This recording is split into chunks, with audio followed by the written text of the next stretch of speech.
This one's it. Last formal lesson. We're looking at angles of parallel lines. So some definitions. Lots of definitions. Parallel lines are lines that never touch, staying the same distance apart. So there's an example there. We often use the little arrows to mark off that they are lines are parallel. So these lines are parallel. They will never touch if extended indefinitely either way. If we draw a line cutting across the parallel lines, we call that a transversal. So this here line is our transversal. Opposite angles. When lines intersect, the angles that are opposite each other will be equal. Okay, so these are opposite angles, A and A, B and B. They are equal to each other. That's the same letter. Given our parallel lines, they'll make opposite angles here. So these are opposite angles, these are opposite angles. But they also make corresponding angles. And these are angles that are the same size in the same position compared to the parallel lines and the transversal. So you might hear this referred to as the F pattern, because it makes kind of an F here, and in the crook of the F, there are a couple of angles that will be the same. And then this is like just a backwards F, but it's the same idea. The B's are in the crook of the F, and they are the same. So they're both on the bottom side of that parallel lines and the transversal. They're in the same relative positions and thus are equal to each other.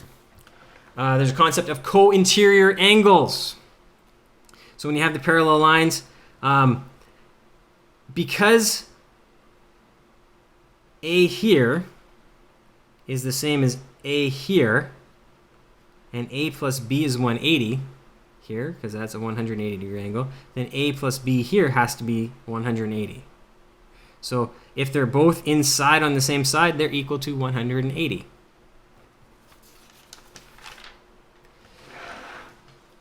Alternate angles are the last definition type. These are angles formed by the parallel lines at opposite sides of the transversal.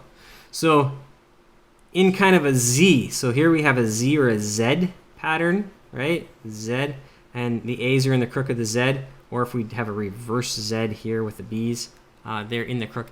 They're on the opposite sides, top and bottom. They're the same.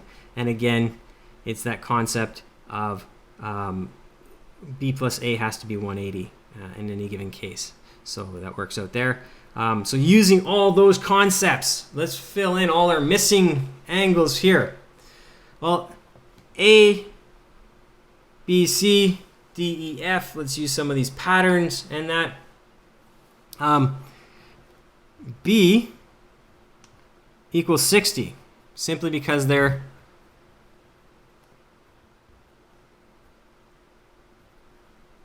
opposite angles. I should put opposite angles. With the 60 degrees, right? These are opposite angles. And then 60 in A, this should add it to 180 here. So A equals 180 minus 60, which equals 120 degrees. But because A equals 120 degrees and A and C are opposite angles, C equals A equals 180 degrees. As their opposite angles.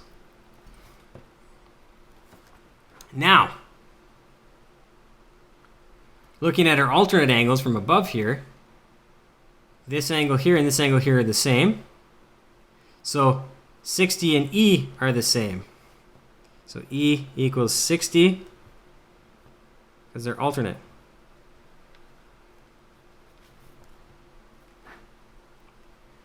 But E and F are opposite. So we could say because E and F are opposite, F equals E equals 60 degrees because they're opposite.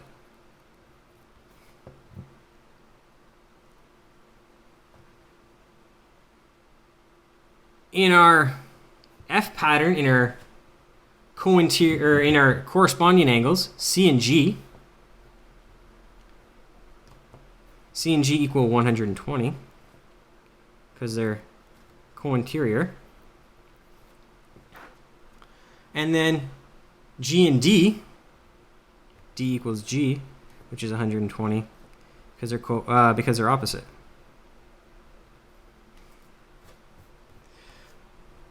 Now, this is not the only way to find all the values of these angles. Okay, so we got D120, C120, F60, E60, C is 180, A is 120, B is 60. We used some of these different methods, but we could have just done this. 60 makes a straight line with A, so that's 120. A makes a straight line with B, so 120, making that 60, 120 plus 60. B makes a straight line with C, so that has to be 120 again. We could have done things like that as well.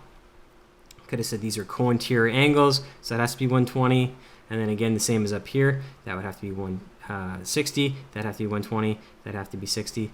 So there's different ways of solving these and using these different angle patterns.